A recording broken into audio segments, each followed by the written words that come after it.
วัน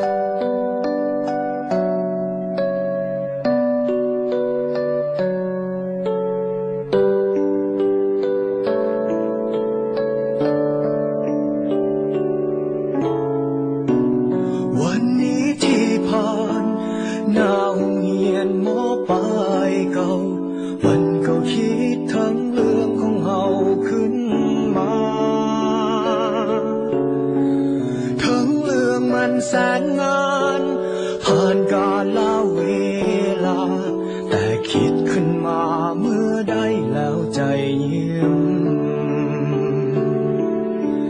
อยู่ที่ห้อง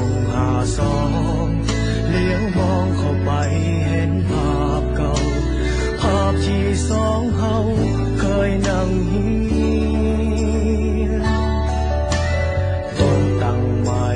เก่าๆที่เฮาเคยใส่นั่งขีดเขียนข้างฝาห้องเฮียนเขียนว่า I love you คิดทั้งชีวิตม.5คิดทั้งคนฮักตอนม.5คิดทั้งวันเวลาเก่าเหล่านั้นอยากกลับไปอยู่ม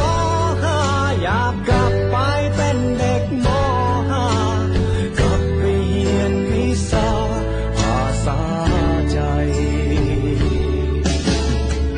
พอกลับมาถึงบ้านลองค้นภาพถ่ายเมื่อวันวานเห็นภาพสองคนนั้นกับเพื่อนฝูงทุกคนยิ้มแย้มแจ่มใสยังจำตอนนั้นงานปีใหม่ทุกคนนั้นห่วงใจออกเงินจัดงานอยู่ที่ห้อง52เลี้ยวมองเข้าไปเห็นภาพเก่าภาพที่สองเฮาเคยนั่งเฮียนต้นตั้งไม้เก่าๆที่เฮาเคยใส่นั่งขีดเขียนข้างฝาห้องเฮียนเขียนว่า I love you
กาลเวลาแต่คิดขึ้นมาเมื่อใดแล้วใจยิ้มอยู่ที่ห้อง52เลี้ยวมองเข้าไปเห็นภาพเก่าภาพที่สองเฮาเคยนั่งเฮียนต้นตั้งไม้เก่าๆที่เฮาเคยใส่นั่งขีดเขีย